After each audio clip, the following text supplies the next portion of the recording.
আসসালামু আলাইকুম। কেমন আছেন বন্ধুরা? আশা করি ভালো আছেন, আমিও ভালো আছি।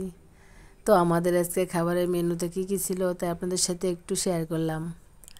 আমি আজকে মসুর ডালের বড়া বানাবো, এর জন্য মসুর ডালগুলো আগে থেকে ভিজিয়ে রাখছিলাম। সেইগুলোই তো এখন এই বাটনায় বাটে নিব। আর ছোট ছোট চিংড়ি মাছগুলো আছে সেগুলোও একটু এই বাটনা দিয়ে বেটে নেব। তো এই বাটনাটা কোন জেলায় পাওয়া যায় অবশ্যই বলিবেন। আমাদের রাজবাড়ী জেলায় আমি কখনো এই বাটনাটা দেখি নাই। এখানে আসার পরে আমি এটা নিয়েছিলাম।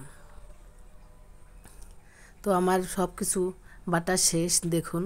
এখন আমি ধনিয়া কুচি, পেঁয়াজ কুচি এবং মরিচ, লবণ, হলুদ দিয়ে ভালোভাবে এটাকে মাখিয়ে নিব।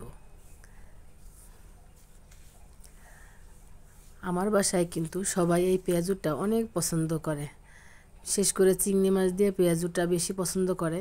তাই আমি মাঝে মাঝে এটা বানাই এবং একটু বেশি করেই বানাই, যাতে সবাই একটু বেশি করে খেতে পারে।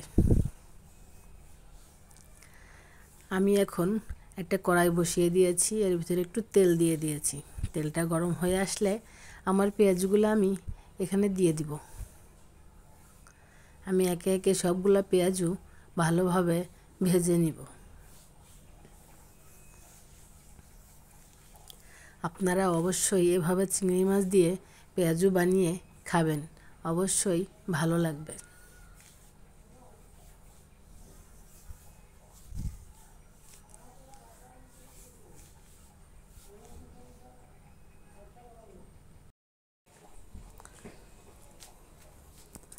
আমার পেঁয়াজগুলা এক পাশে লাল হয়ে গেছে, এখন আমি এটা উল্টাই নিব। উল্টাই পাল্টায় আমার পেঁয়াজুটা আমি ভেজে নিব।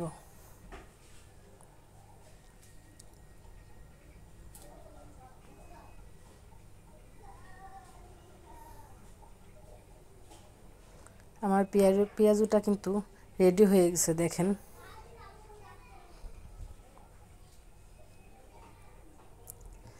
আমি একটু মসুর ডাল বসিয়ে দিয়েছি।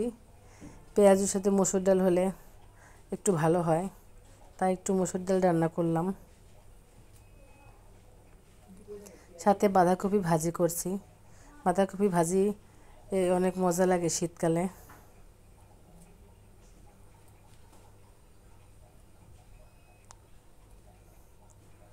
এবং মেয়ের জন্য আমি সবজি খিচুড়ি রান্না করেছিলাম, সব ধরনের সবজি দিয়ে। ভিডিওটা কেমন হলো জানাবেন সবাই। ভালো থাকবেন সবাই। সবাইকে জানাই শুভ সন্ধ্যা।